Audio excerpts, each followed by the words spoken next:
Protect your car with 3W Liners all-weather floor mats. Made from durable materials like TPE and rubber, our mats are designed to withstand rain, snow, and mud with deep grooves to trap dirt and liquids. For a custom fit and advanced protection, visit 3W Liners. That's the number 3, WLINERS.com today.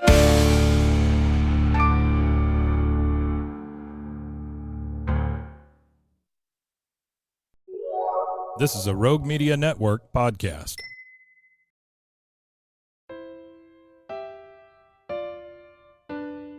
Marriott's on the move. What? Marriott's on the move. Again? Marriott's on the move. If you're dreaming about moving to a new city to pursue the life of your dreams, this podcast is for you. Moving 18 times in 23 years to 5 of America's top cities, I know it's not easy to make those decisions alone. I help you develop the dream, the plan, and the move, even if we need to get scrappy to get you there. I'll be doing interviews, career and city spotlights, and sharing my crazy moving stories, tips, tricks, and scams to avoid. Traveling to explore your dreams has never been easier. Now let's get moving.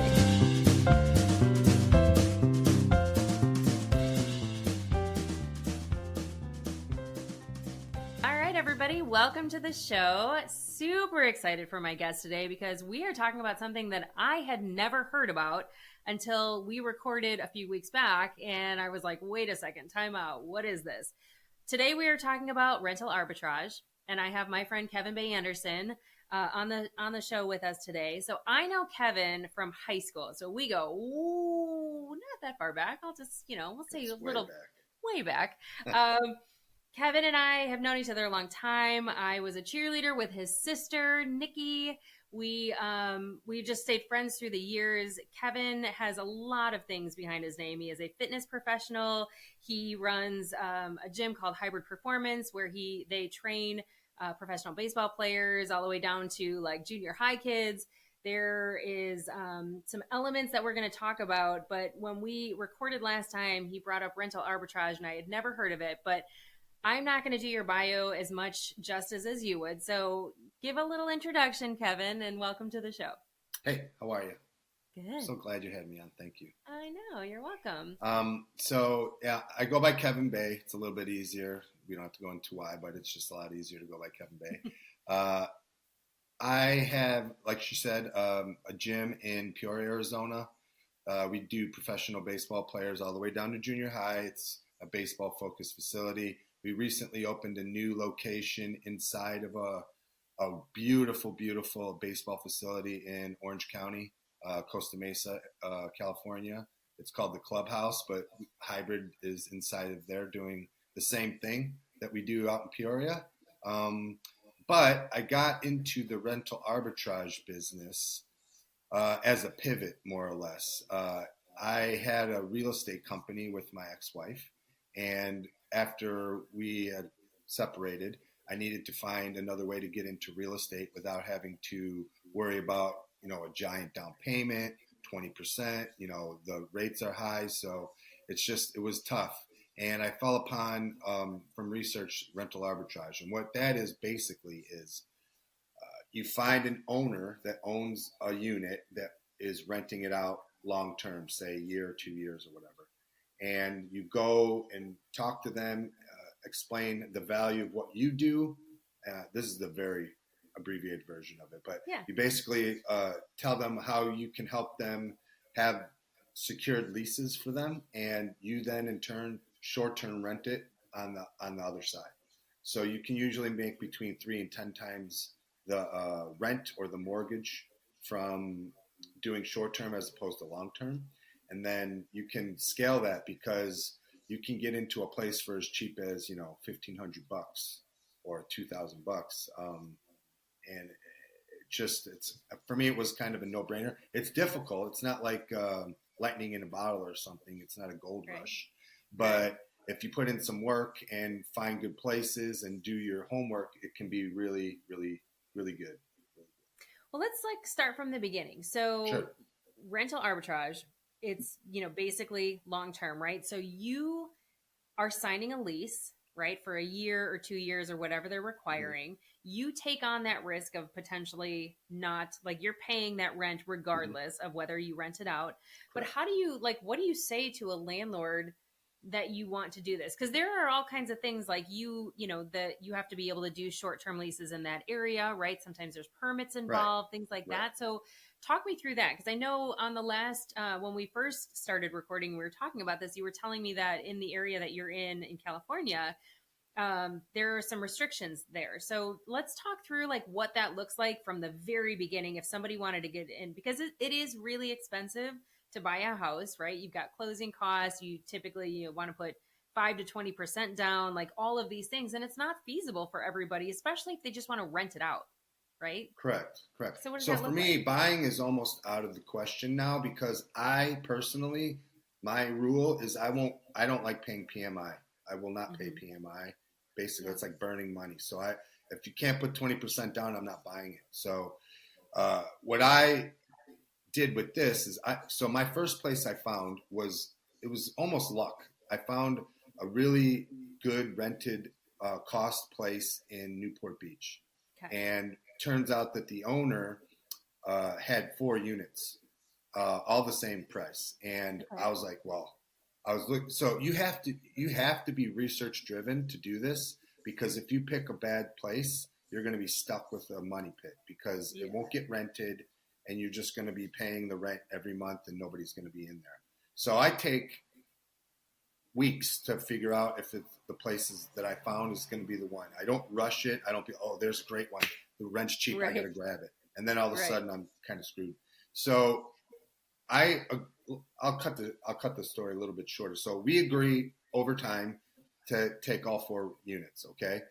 I go through the pictures. I do all the stuff. I go to put it on Airbnb. I also agreed and did a deal with them to buy at least one of them as like a for sale, rent to own, which is a sub 2. It's something that we kind of talked about earlier, but it's too long to go into. But I potentially was going to buy one of the 4 at least. Okay. And so I go through the process of Airbnb and all this stuff. I got a state permit to do rentals, and a county license to do rentals, which is what I thought I only needed. Well, long story short, I get to the end of listing it, and Airbnb asks me for my permit number, and I didn't know what that was. And it says in the link, you know, you must have a permit number for this zip code. Here's the link. Go on their city website and grab it. So I went on there, go through the stuff. I fill everything out. Turns out Newport Beach only allows 1,550 rentals, short-term rentals, which is under 30 days. They only let 1,550 at any given time. Total, so you have in the whole city. Correct. In the whole city. And if you look on the map, every single, I mean, it's littered with rental, you know, short-term rentals. It's just everywhere here, obviously. It's honest. From what the research I did, which is why I loved it, is the number 1 place to live in the country, period. Is End it? of story. Like, it's beautiful. As far as economic growth, there's no land does not go down. Equity's built. Even during recessions, everyone wants to live here. It's the weather's bananas. It's great here. Close to the beach. It's gorgeous. Clean. I haven't seen one homeless person here in 3 months. It's just crazy how nice it is. Anyway, so 1,550. I'll sign up for the wait list. I said, okay, sure. Boom. I'm number 500 on the wait list. Oh, shit. So I called the city, and I was trying to figure out what's going on. They tell me it's between a 5 and 10 year wait for the permit to come through. And I'm now on the hook for 4 units. So this is kind of trial by fire. Like, I'm giving people ways to do things without getting it, like, themselves in trouble, kind of like what I did. Fortunately, the owner was an awesome lady. I helped her son with baseball. He's in high school and blah, blah, blah. So we became, you know, friendly, at least, at the very least. Friends to friendly, you know. So I call her up and I tell her about this. She had no idea about the permits either, which was great. Wow. She's and like, she's a landlord. Yeah, and so it goes by address. So I can't say you had a permit. You can't sell me the permit. It's attached to the address no matter what. So you'd have to sell me the house with the permit. So that makes them even more valuable. So if you find somewhere that's for sale that has a short-term rental permit, they never add that value to the cost of the house, which is crazy because I found four in the time being. I found 4 on the beach. That's a whole nother story, but it's huge. It's priceless. To me, it's priceless because short-term rentals in Newport is like printing money. It's just they do 10x of what the rent is daily. Well, and it's a pro for the landlord because it fills the vacancy. If she had 4 units and they were vacant, like she's losing money as well because she still has to pay that mortgage. Correct. Well, not them, but normally yes, they owned everything free and clear here. Nice. It was a great situation for them. So she goes, okay, you know what? We're gonna squash the other 3. I go, I'll take one. I'll do a midterm rental, which is 30 days or longer. And I'll see how that goes. And if I get that one rented, I'll take another one, and we'll rinse and repeat for the midterms. So that's how I have the place in Newport now. It's a 30-day midterm rental. I do have it rented out for 2 years. But the amount of money is a fraction of the cost for a midterm that I'll make as opposed to if I could short-term rent it. So my number one rule for anybody that's doing this is make sure you do the due diligence all the way down to the city level to see what you can do with short-term rentals for sure. Do you just like Google short-term rental and then that zip code, or like how do you find that? Well, you could do it that way. I would just go. Almost every city now has a link on their website, the city website, about how they do their rental policies. Almost every single one. Like Huntington Beach has one. And each thing is, the whole city is graded like with a letter, and A can do certain kind of rentals, B can do certain kind of rentals, blah, blah, blah. Do you have to hire like a real estate attorney for this, or how, like, how do you know? You just got to do it yourself. Okay.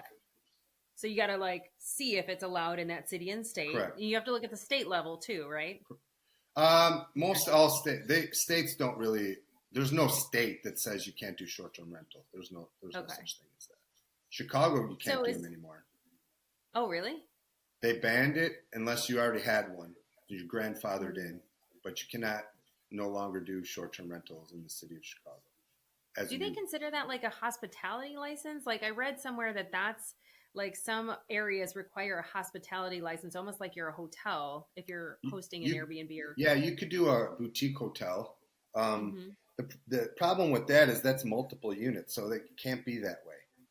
There's no way that it would be a hotel or hospitality because it's one unit. You'd have to have like multiple, like four bed and breakfast, I guess you could call it, with 4 units would be boutique hotel. But at one, it's not either. It's none of those things. So it's just it's an STR, short-term rental. So you basically go to a landlord, and do you have like do you write them a letter? Do you call them? Like, how do you start that process? There's a couple ways, and there's for me, if I can do something to save time, I would do it. So I found a really good company that will go out and find landlords that will do it for you, and they do all the due diligence and they find out about the permits. They do all that stuff. So I get rid of all that time that I have to do. You sign something, they get paid. If I don't sign it, if I don't decide on the place, they don't get anything. So it's almost a risk-free service, and I can put the cost of what I pay them into what the rent is. So can you say who it is, or is it something like, do you have an affiliate link that we can put in show notes? No, actually they have a free what is it? Capital Consulting. I can send you the link of what they do. Yeah. People can sign up for their newsletter for free. They have a free newsletter, then they have a paid service, which is what I do, where you give them your requirements of what you want and minimums and maximums. So they do rental occupancy, average daily rate. It does all the stuff that you have to really get good with to be able to find a good spot. Because like I said, you could just get a landlord that's ready to go. They just give it to you, and then you're stuck with it, you know? So for me, I have like certain things that I have to have, like it has to show at least 70% occupancy rate. I need to make at least $2,000 margin between the rent and what my charge is. I ask for 3 years lease so I can get 3 months free, so a month per year. And that way I can build up some capital for 3 months before I have to pay any money. And then it's smooth sailing after that. I also do furnished, so I don't have and that makes it tough. So there's a lot less places that you have to choose from, but it saves me the headache of having to furnish a place when I don't live there.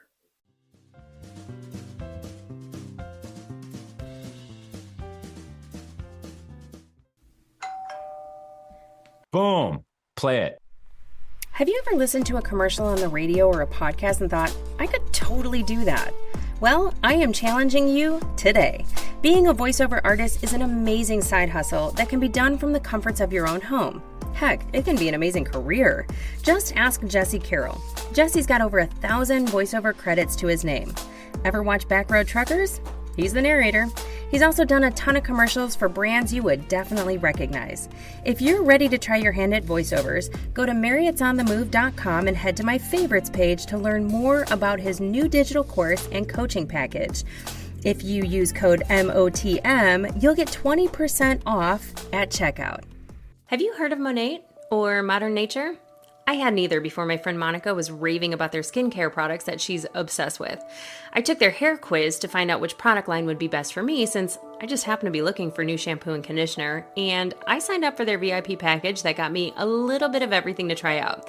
Turns out they are the first anti-aging hair care line in the world, which I didn't even know was a thing, and their products are gluten-free, vegan, and Leaping Bunny certified, which means they're never tested on animals. Now I'm obsessed with their rich formulations that feature botanical extracts, essential oils, and other naturally based ingredients, and I want to share those products with you.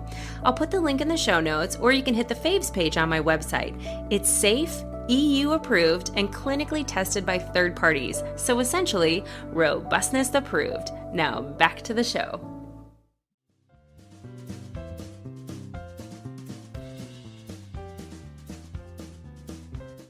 Right. Like, because I'll do all over the country. I just won't do where I live.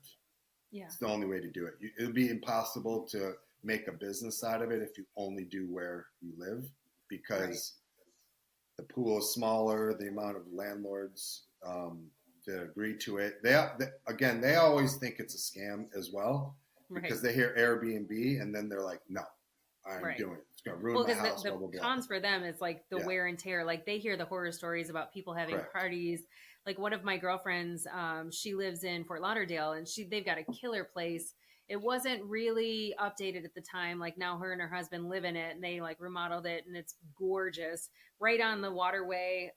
It's amazing. But she had been Airbnb-ing it like prior, because they were living up in Jersey. And it was crazy because she got a call from one of her neighbors. Now all of the neighbors own it. They live there full time. So they didn't love the idea of the Airbnb or VRBO or whatever she was using at the time. But she got a call from one of her neighbors one time saying, like, they're jumping from the roof into the pool. You need to get these people out of here. And like, that's all, you hear horror stories like that. And the landlord's like, heck no, like, I want to vet everybody that stays on my property. And I want to make sure that I'm, being able to charge them for late fees if they're late on their rent and all that stuff. But you can't, there's also Airbnb, they pay it all up front. So there would be no late fees. Also, though, for me, and I might be on the minority, I don't care what the neighbors say, to be honest with you. Mm-hmm. It's none of their business. They don't own the property. People think they own neighborhoods because they happen to live somewhere. It drives me crazy. Right. So, I mean, most people are very respectful. Like I Airbnb a lot. There's horror stories for everything. I get it. Everything. I mitigate that. So I have a list of things. So I think the way I go towards, because I've got my own deals. I don't only use a finder, but I do it a little bit differently. And because I use the gym and my baseball network as a selling ploy, because a lot of the rentals I can get are from players, coaches, people that work for the teams. And now I've tried to branch out into like college recruiting. So when colleges are bringing in recruits to like show them around, instead of them having to stay in the dorms or a hotel, they can go through me and stay in a house. Or if like a kid's playing for a team and their parents or family are coming in to watch them play, or pro players, they can go through the school or the team who goes through me, and then I put them in a house, and it's a lot more comfortable to stay than going to a hotel. So and in some my of the list, players are coming from like different countries too. Oh, so yeah, it's harder yeah, for them because they don't know what good neighborhoods are and like what, so it's probably a little bit of a relief for them to say like, oh, I know this property, I know the guy, this is going to be safe for you guys. And I only really look in 24 hour or 365 day tourism or busyness. Yeah. So college towns, professional sports cities, obviously beach, skiing, all that stuff is really high market rental areas for short term. So like Lake Tahoe is always busy in the summer, but it's always busy in the winter. Nashville, the surrounding area all the way out to like Pigeon Fork, which is almost an hour away. It's 24/7, 365 rental times because Nashville's the capital of bachelor and bachelorette parties for some reason. Right. You know what I mean? I've been And to more then of them you got right there. like Dallas is starting to blow up. Arizona was really hot, and it still is, but it's very, very, very, very saturated now. So I kind of not really looking at that very much. And Scottsdale has a ton of like permit laws that you have to have, which is just a headache. So I don't even want to do that. So I have a list that I sent to the landlord. I'm like, look, I put noise detectors in all of my units. It's a really simple thing. I get it on my phone. When the decibel level goes above a certain height, I get a notification. If it goes off more than twice, they're automatically kicked out and evicted, and I keep all the money. It's in their contract. welcome contract. They know what it is. That's huge. I cover all costs of repairs under $750, so they don't have to worry about if the washing machine goes out or something like that. I take care of it. What else? They get their money auto debited every whatever day of the year or the month that you decide. They get it every single month. I sign long term, so they're very secure in having it rented. There's a lot. I have to send a cleaning lady once a month, no matter what. But if it's short term, it's every single person that comes in, so it's always clean. And that way, I do it for selfish reasons. So I have a good cleaning list, and they can give me reports back on how the place looks without me having to go in there and see it myself. Yeah. So they can tell me, oh, it was trash this week or whatever. Right. Like that. So. Yeah, because otherwise you're relying on like reviews to tell you, right? I mean, I also do that though. If you go through Airbnb, my requirement on my thing, you can't even book it unless you have at least 2 reviews. 2. Usually, if you can get above 2, then you know that the person has, decent. Tried to screw anybody over. I actually have to look and see like what, because I get reviewed as a person staying there, right? I can't remember. Yeah, you do. Mm-hmm. Yeah, because like the last one, I have friends that own properties that have our Airbnbs, and it was funny because I had just stayed in one with a couple of my girlfriends out in around the Asheville area, so it was super, in the mountains. I'm looking in North in Asheville Carolina for Arbitrage. Oh, really?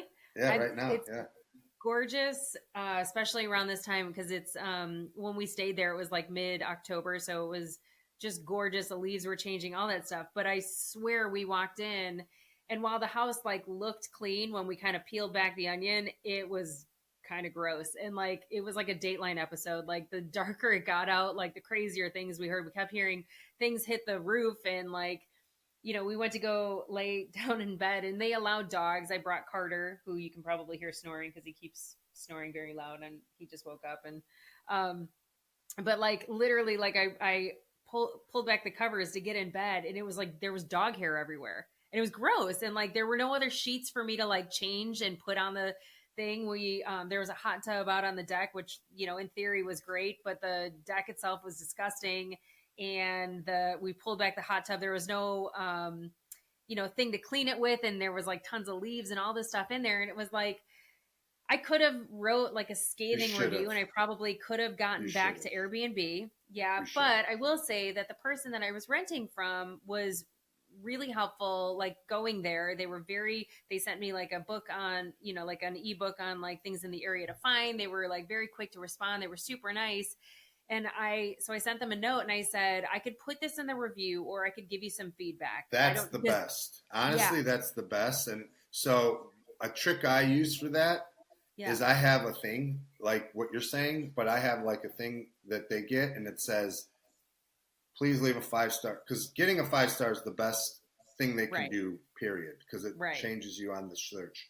But if there's anything less than a 5-star, please tell me why here, boom, boom, boom, boom. Yeah. And I will get it taken care of. Otherwise, don't leave a review. And usually, we had over 200 rentals. We had one 4-star, and the lady was like, "It's because of where it's located." And I'm like, "Woman, it's in the thing where it is. Right. What are you talking about?" She's like, "It's very far from Scottsdale." Yeah, no kidding. It's in Goodyear. It's 45 minutes from Scottsdale. You booked it. I can't help you with that. Yeah. Google Map that. So that was the only less than 5 we ever got. But being a super host is a game changer. And that's just a lazy landlord. Well, she didn't live there. She lived in California. And so she had a cleaning crew. And so I gave her, she had no idea that was happening. And so she's like, thank you so much. I mean, she didn't give me any concessions or offer anything up, but she's like, thank you so much. Like they had a cleaning crew that was, that they had for years. That was awesome. And they retired and they had a new service and she didn't know because nobody had mentioned it. Were. Correct. Yeah. Yeah. So I would have so we had something similar. I had a tenant that was in there for 4 months and I have like gray tile. And when they moved out, someone was moving in that day. Apparently, they never washed or cleaned the floors or anything like that. Grease stains. The tile was black. And the new people moving in were a little older. And they got back to me and they sent me pictures. And I was livid. And the cleaning person we have is phenomenal. They told me that the floors were bad and there's nothing they could do about it, which I got. There's like a 4-hour window to get the place clean. I couldn't have a tile and grout guy get out there in that time. So I did have them come out and I discounted the first month of their year for free.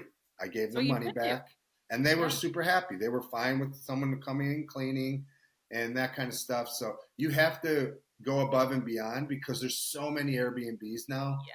The only way to differentiate yourself is to have a eclectic or unique experience when you get there and always be clean. Clean is number one. I could never do the cleaning because what I think is clean is not what it should be. What I would think is clean? Or so OCD. it's I'm like, this looks fine. And oh really? What about this? And I'm like, I know before we recorded, we were talking about the TikTok shop and I actually literally because I built my house 2 years ago and I've never cleaned my grout. I have cleaning people that come every other week, but literally last week on TikTok, I bought this, or 2 weeks ago, I bought this like thing that like rotates. It's like a cleaner. It's literally like this big and it's sitting in a box next to like the bathroom where it's going to be cleaned literally this afternoon because it's driving me nuts that the white and gray tile has a slight discoloring on the grout just because I'm such a clean freak that I'm like, every single time I sit down on the toilet, I look at it and I'm like, gross. There's so you could find a tile and grout person. It's not too super expensive that can put something on your tile that it won't get dirty. I need to seal it. Seal it. Yeah. The builder didn't seal it. They never. I did that in my Orland house, but it's just something that I notice it because I've remodeled houses and I know what it should look like and I know what it looked like when I moved in here because I was the first person that ever lived here. If somebody has never owned a place or never redone tile or something, they're not going to know that it's that. I don't know. Just, one of those things. But anyway, like so let's talk about the industries. First of all, like you've got a whole network and pool of people that can come in, but it's just not baseball players that do that. Like you've got travel nurses, like people who are displaced from, people like I know 2 people that had fires in their homes and they're renting places while their homes get rebuilt. Mhm. Like there's remote workers that just want to. The last person in my Newport place, he's a guy that just goes wherever he wants to and works from there and goes to a different place and a different place. It's for like 3 months at a time. So there's lots of different people that will rent, and those are the safer. You know, you're not weekend renters, even though you make pretty good money. I don't want them, to be honest. Right. Because the turnover, the risk, all that stuff, I just don't. As a business owner, I'd like to mitigate risk, so that's the best way to do it, is to try to get more longer term, 1 week, 2 weeks, 30 days, 6 months. You don't make as much money, but it's still nice.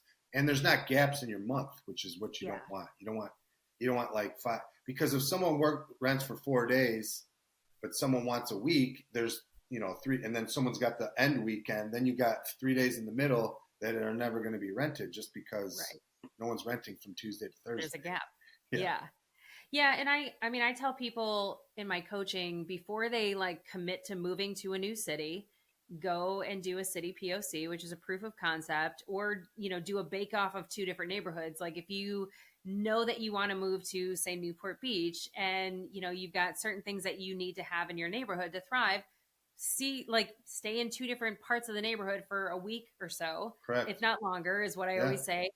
And like really feel it out, because everything's going to feel magical if you're there for a weekend. But like when you're there for a week or 2 or 3, then you can really get a feel of like the day to day if you would want to live in that area. And sometimes like I have a friend, speaking of Asheville, he swears that I saved him and his wife $90,000 because they, she had found a place on Zillow or realtor.com or whatever that she was like, they were dead set that, she wanted to buy that place.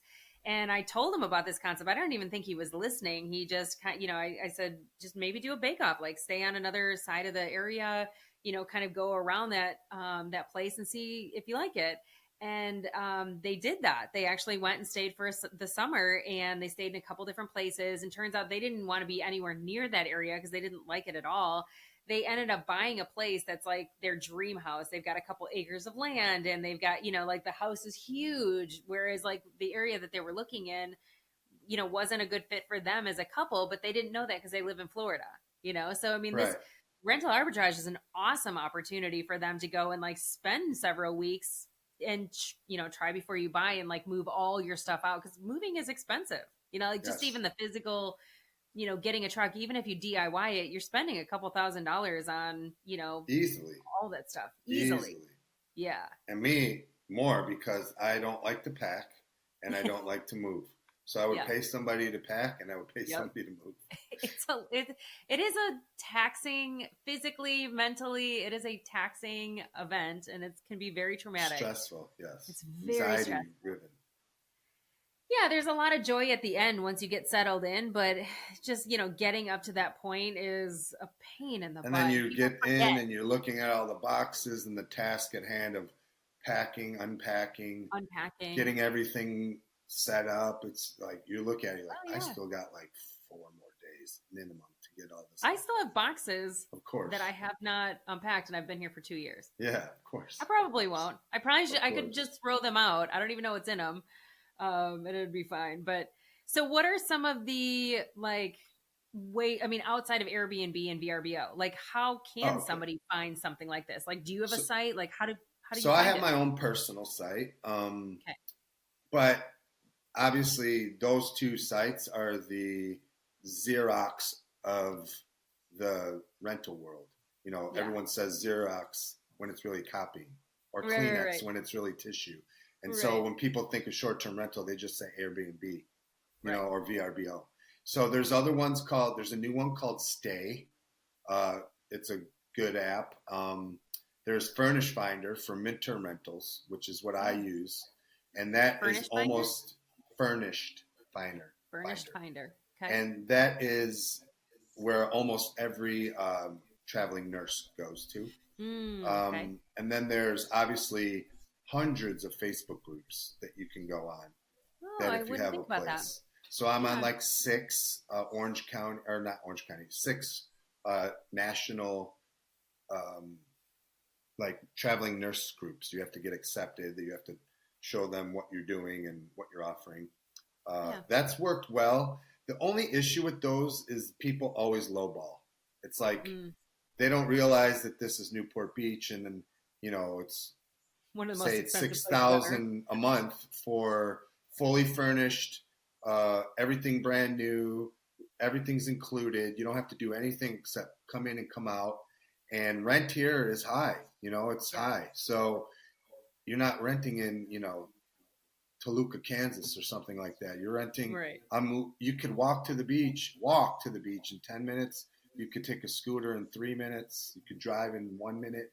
So there's something to be said for that. And they don't get it because they're looking at a site. So it's hard sell sometimes because of what I have to get for it. And I can't lowball it because then it affects everybody else that are renting around you. Can't do that. So that is what makes it hard. But you're also like, I could throw a baseball and hit the hospital. The number one hospital in the country is across the street from my house. It's called Hoag Hospital. They've won millions of awards, and apparently it's the best maternity hospital in the country. So, oh wow, I was thinking because of that, it would be gangbusters, but the cost is what drives people away. Prohibitive, which is understandable. Yeah, totally. You were talking about other industries in the arbitrage space. I mean, there's cleaning. You always have to have good cleaners. As an owner, I have 3 companies on site. Retainer. Our call. And the first one knows the schedule. If they can't do it, then it goes to the next one. There's platforms that do it. There's different platforms that help you manage. I would never pay a property management company. You don't have to do that anymore. Yeah. They charge 15 to 10%. I think it's a waste of money. Even if you should be able to navigate it, even if you have like 10, 20 properties, you should, because of the way the platforms are set up now. Everything can be automated. You could do AI for a lot of stuff. So if you wanted to do it in the beginning, just to get the swing of things and see how it's run, that's good. But I think there's no better way to learn than to do it yourself. You have to do that kind of work. And so one thing that I was not good at, and what my ex-wife was doing, was the communications back and forth, and set up like the automations of when you check in on day 1, you get this, on day 2, you get that, and it's all set. And I'm a little bit more to the point when it comes to emails and stuff. You're a Southsider from Chicago. And she is more customer friendly, she was. So I had to learn that kind of stuff now, which is fine. And that's what you need to do. I also think the more you can delegate, the better you're going to be in your business, because then you're not wearing yourself thin. You can focus on the things that you're good at and get people to do the things that you're not the best at. Yeah. Is it stressful trying to get people to fill these places? It can be when it's something like this. The way I use it now to make myself feel better is that, especially this place, if it's not rented, I'm living in it. So I'm justifying what I'm paying because I'm going to live in it. And then if someone rents it, but you're lucky you have another place in Arizona that you can go back to. Correct. Yeah. So you travel back and forth. Yes, I do. Yes. I'm looking in Boulder. So what I want to do, so there's a lot of companies out there, or businesses, that are trying to get arbitrage people in a group, okay? And then they teach them arbitrage. I want to do that with my experience, but I also, knowing what those groups do, I want to do what they're meant to do. Right. My thing is, and we talked about this, if the person running a group is making the majority of their money from the group and not what they're teaching, then they're almost full of shit. Yeah. They're doing it, but they're not. Like, you're in the day-to-day doing it. Yes. I'm trying to show you what I do. I'm not trying to give you a script and have as many people join the group as possible. So I'll give you an example. I joined a group, okay? It wasn't super expensive. And I wasn't even going to join. All these groups do like a free seminar for an hour that shows you what they do. I never join those. I always do it as like a shopping type of deal, like to see what they're offering, to see how they go about doing things. But in this presentation, I learned that they give a year free of AirDNA. AirDNA per month for one zip code is $100 or 100 something a month, just a month. World, they have a world one where you can search anywhere in the globe. That is like $600 a month. Okay.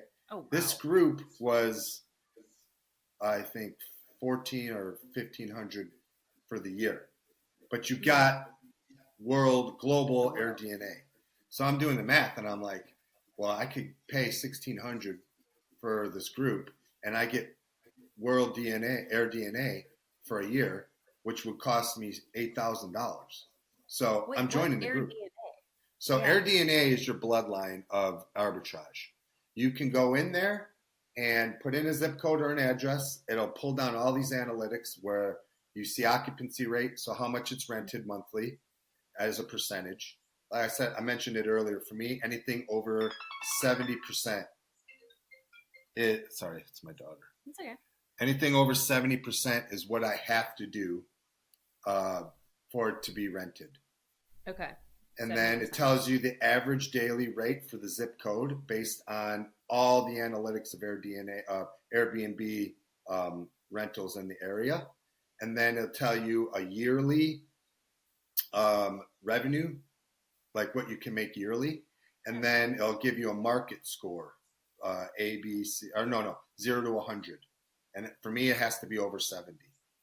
Okay. So I can use this website that would cost me $8,000 for the year, and I got into it from this group for $1,200 or $1,500. Wow! So I don't even use the group, but I started in the group, and this is where you can differentiate how a group is. And they do a monthly call, and the guy talks about I'm friends with Alex Hormozy and Grant Cardone. Yeah. I'm like, bro, you're not. He's like, I paid Alex Hormozy $100,000 to take Grant Cardone $100,000 to just go on a plane trip with him, and now we're friends. And I'm like, my antennas go up, my bullshit meter goes up, and it's like, usually when people have money or are very good at sports or something like that, they don't talk about it. If they're talking about it all the time, they don't do it. You know what I mean? Right. So if you're talking about your friends, are Alex Hormozy, the two biggest guys in like business building in that realm, chances are you're not really, Right. So you get into this group.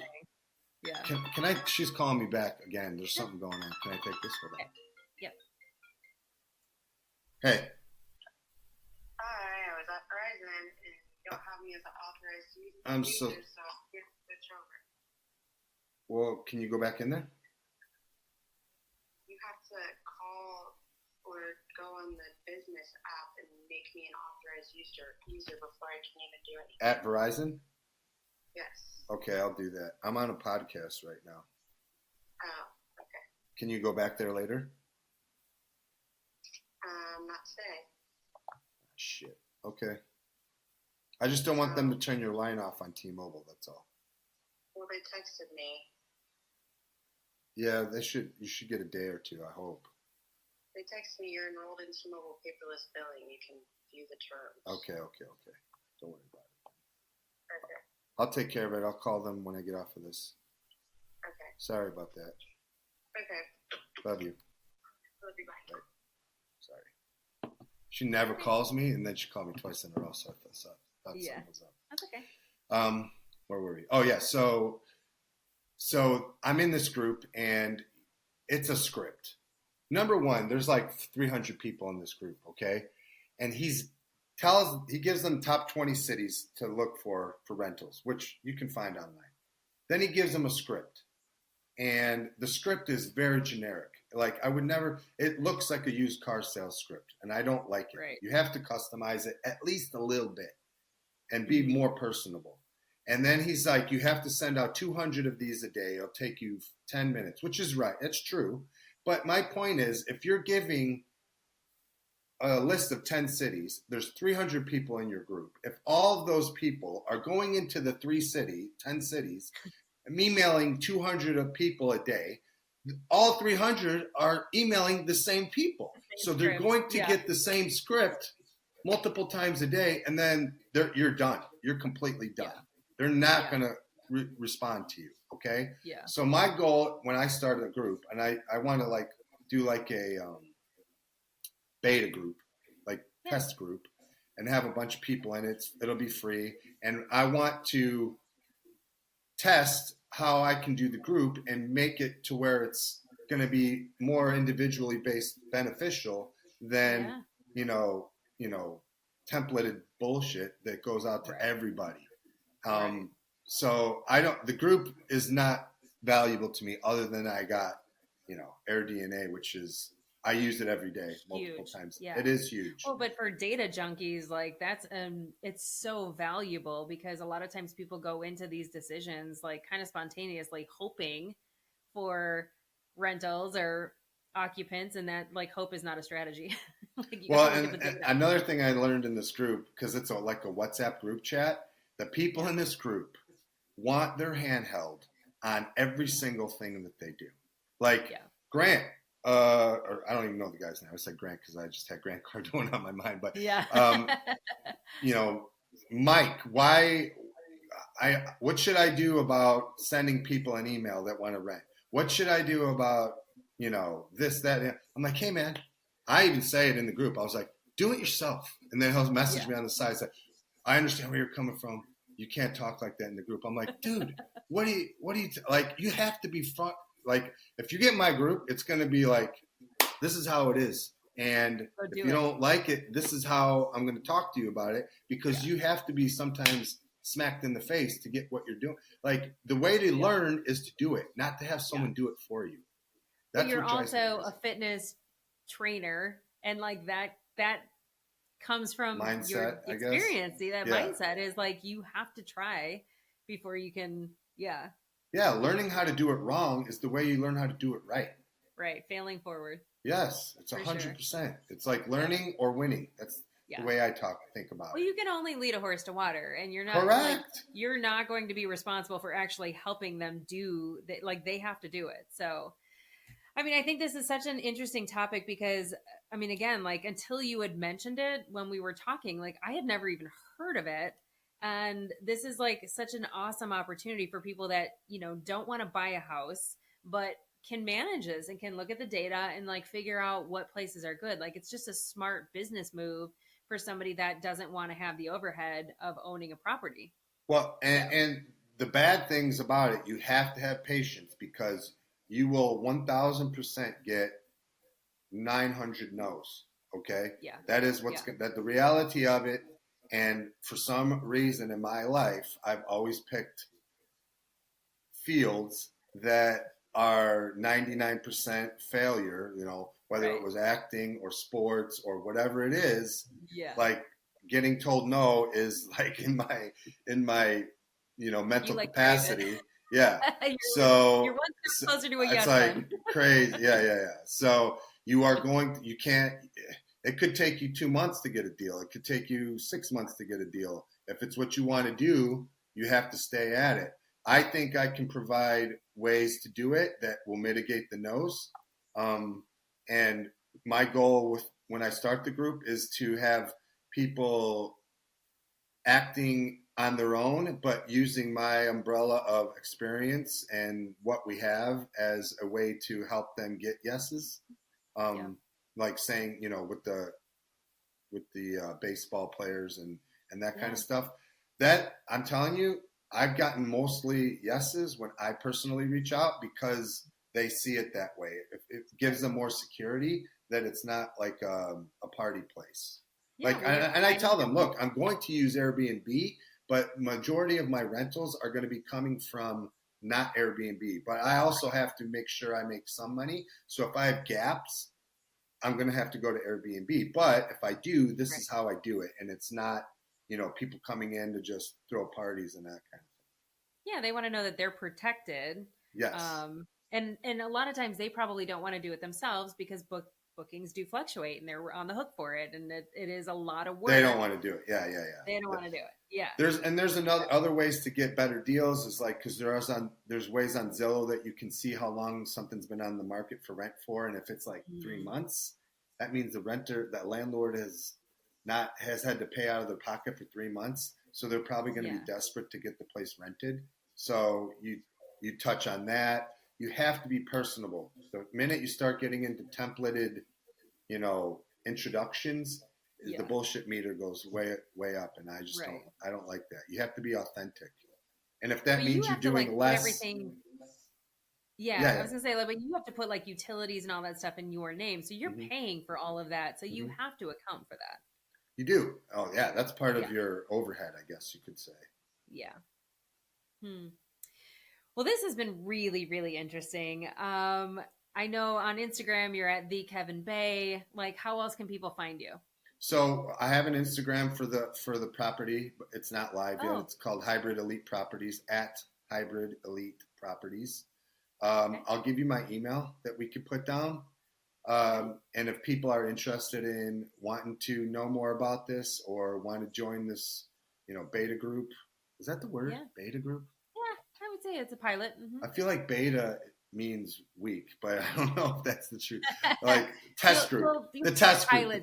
Yeah, yes. The test group. And it'll be free. Everything will be free. We could chat just to start a small community of getting things going, answering questions. Even if you want to do something, if you wanted to do something together, I would be more than happy to do like your first thing, and me and you could do it together. I'd do all the research and processing. You could see how we could do it. And then you could maybe even use it as something that you could make content around too. So, so it's pretty easy to get a hold of me. I'm pretty active on social media with my personal, so easy. I love it.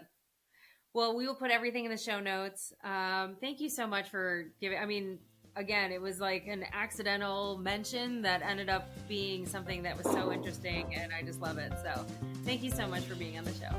Great seeing you. Thanks.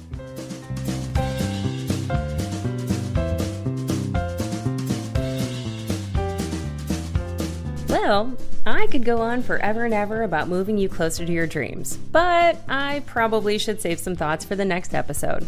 A big thanks goes out to you for making time for me today. And making time for me, you're making time for future you, and we're both grateful. If you enjoyed this content, please subscribe to the podcast, download the episodes, and leave me a 5-star review. I would really appreciate it. In return, if you go to my website, marriottsonthemove.com, and register for the Monday mailer, I'll send you a free Fred workbook to get your journey started. This is also where you can find all the show notes and all the ways to get in touch with me. A special thanks goes out to Rogue Media for its wisdom and partnership. Until next time, friends, keep moving forward towards your dreams. Oh, and the legal stuff.